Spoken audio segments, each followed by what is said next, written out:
Hey everybody, it's Jamie from HelperTech back with you again.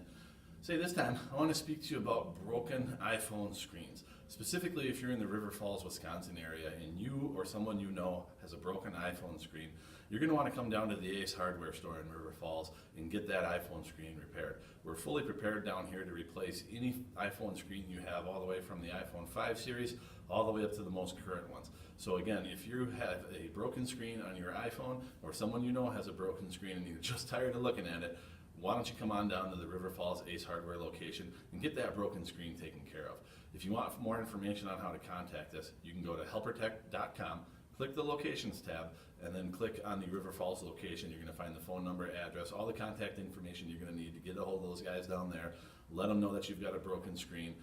They can get you a price quote, get you into the store, and get you taken care of real quick and affordably, and get you back on your feet. Now it's an opportunity for you to save a good chunk of money over replacing that phone if you want to go ahead and get that phone screen repaired. So again, go ahead and check out the Ace Hardware. It's located in River Falls, so whether you're from Hudson, Prescott, River Falls, Madison, they're going to be able to take care of you in short order, get you back on your feet up and running, and get that phone in perfect condition again for you. So again, if you got information you want, you're going to want to go ahead and visit the helpertech.com, click on the locations tab, select River Falls, give the guys a call. Thanks for your time. Have yourself a great day.